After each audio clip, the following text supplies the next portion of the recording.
و فقط آرزو میکرده که ما به خونم برگردم با نزد دیدن زن فرزندم. فرزندی که در درون 40 بودگی را کی نگاه میکنه؟ دو کودکش در بالنسا به هلاکت میرسن برای که حجره های داشتن که در همونجا زینوگری کارهای فاحشگی را برای دوزخ برای خودشون باز قدم میگیرن و برای همه هم از جمله باز.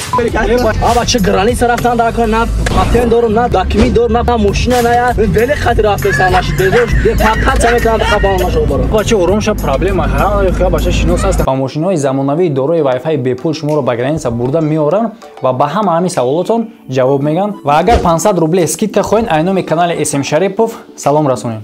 ҳамада салом дӯсто, бародаро, ман Муҳаммад Шарипов ҳастам. Бародаро, ҳамаи мо медонем ки ҳамом чӣ аст. Ҳамомои шахсии худмон не, ҳамомое ки давлатӣ ҳастанд ё ки ягон одами дига сохтагие барои сум кор кардани худаш, барои хизмат расондани дар халқ. Агар шумо бидонен, баъзе ҳамомое ҳастае ки мераи нархи ҳамомо мепурсӣ, соаташ 20 сомон, 30 сомон, баъд бо ҳастаи соатҳое ки 100 сомон, 200 сомон баъзе ҳамомода. Ман то ҳамин хабара ман намефаҳмидам ки дар ҳамоме ки 100 сомон, 200 сомон нарх дора, чӣ намуд шароито фароҳам кардагие ки ин خیل نرخ داره و وقتی که ما این پرسیدم میگفتن که خیلی شرایطش بود دیگه میگفتن تمام. اوزی من بعد فهمیدم که در این خیلی نرخ چی نمود شرایط فراهم بوده. آدمی که هم خیلی جا میکوه، آدمی که هم خیلی شرایط میکوه، او خودش میدونه و رنگ من نمیپرسید که چی به 100 سومون 200 سومونه. ما که نمیدونستم که چی گپ ایجا پرسیدم جواب ندادن. و همین خیلی باردارو یک مرد 67 ساله چورگولتپه ناحیه رودکی را دستگیر میکنن که در یک حمامخانه با نام راحت در همین ناحیه همچون رئیس کار میکرده و همین حمامخانه را با فاحشه‌خانه تبدیل می‌کنه. یعنی چی خیلی از مرد زنایی که می‌خواستن هم خیلی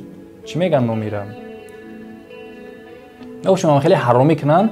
در همونجا ایاموس حدسومی مکافات پولی میگرفته همینا را اجازت میداده که غلیظی میگن پلیدی میگن چی میگن برادرها ما زبان ادبیشون کاری را نمیفهمم هم خیلی حرامیشون اجازهشون میداده که همین حرامیشون در همین درون به انجام برسونن و اودی کدا بگیم برادرها همین آدمی 67 ساله کمک میرسونده به همین زن مردی که راه دوزخ برای خودشون باز قدم میگیرن و برای همین هم از جمله باز یعنی همین فاحشه‌خانه همین آدم و همین آدم به همین خیلی کارهای غلیظی از سال 2017 تا همین سال برادرها مشغول بوده و در همین سال دستگیرش میکنن. شما باشه برادرها حتما فکراتون اوید همین حمامخانه و اوید همین آدم 67 ساله مردی خطا نویسین برادرها.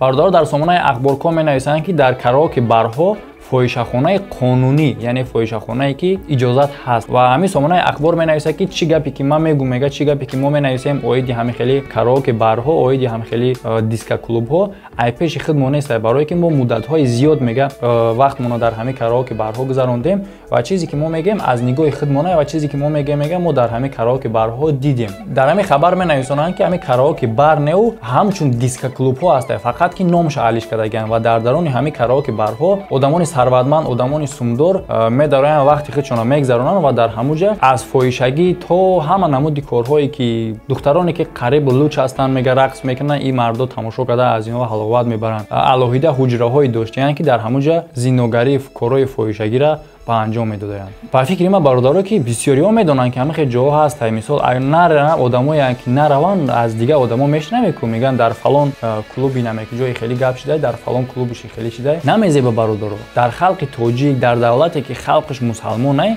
دیسکو کلوب چی در کاره برادرها کاراوکه بار چی در کاره جایی که فقط خوردن نوشوکیش و ایستادنش همش حرامه در اسلام چی در کاره همین بغیر از اون که صاحب همین کلوب و صاحب همین برای سوم کار میکنن ایش خیف همو او سوم کار میکنن نه که به خلق ما چی منفعت میاره بغیر از هر نمود کسل و دیگر در سرخندریای ازبکستان یک زنه که 27 ساله دو کودک خودش با قطع خونش آتش میزنه برادرها دو کودکش در بالنسا به هلاکت میرسن برای که 100% تنشون سوختگی بود شوهرش باشه در بیمارخانه بستری هسته برای که 15% بدنش سوختگی و سبب همه کارا چی میشه سببش رشک زن با مرد یعنی که زنش میفهمه که شوهرش زن دیگر گرفتنیه بله آدم عصبی میشه بله آدم خشمگین میشه بله آدم رشک داره نه که بالای همه قدر شب بدونین که یکمش که فرزند شما گناهکار نیسته در این کار فرزند شما طفلی بیگناه چی گناه داره که مثال شما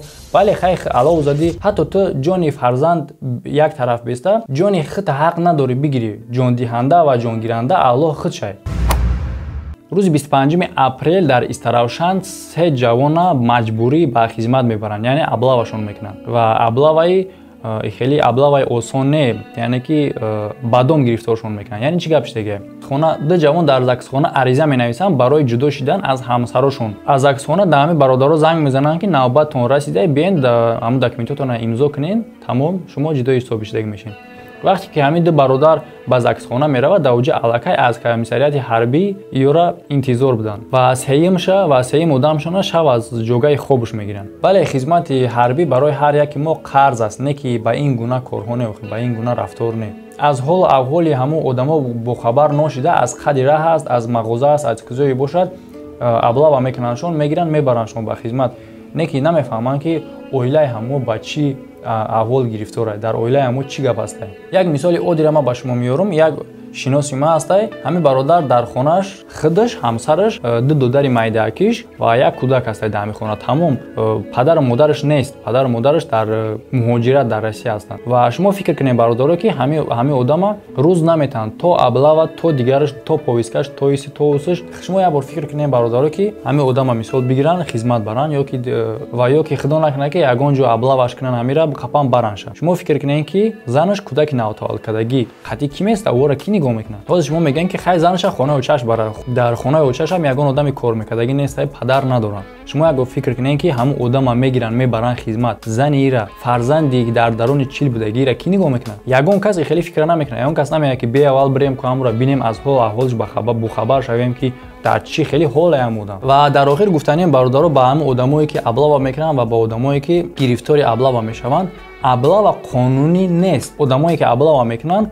قانون پایمال میکنن، ابلا و قانونی نیست. و یک سال پیش برادرها از 73 و انکمات شهر نوحیه‌ها 51 نفر همه آدما را از کار خارج کردگی، برای چی؟ برای دیگه کارشون و از جمله برای کارهای ابلا کردنی. و برادر صبح 23 اپریل در یکی از ساختمان‌های شهر مسکو در سر یک مهاجر تاجیک از 19 آشیانه چوب میغلطه، برادرها همین آدم از دنیا میگذره در نتیجه. و چخیلی که در همین خبر مینویسن برادرها، همین مرد 6 سال باز به خونه‌اش رفتگی نبوده و فقط آرزو میکرده که ما به خونم برگردم، به نزد دیدن زن و فرزندم. هیچ کی همین مشکلات چه برطرف کردن نمیتونه و همین قدر مدتی سال 6 سال باز در همین مهاجرت میسته. و هم قدر گفتنیم برادرها که الله همین مرد رحمت بگردونه، به نزدیکانش صبر عطا کنه.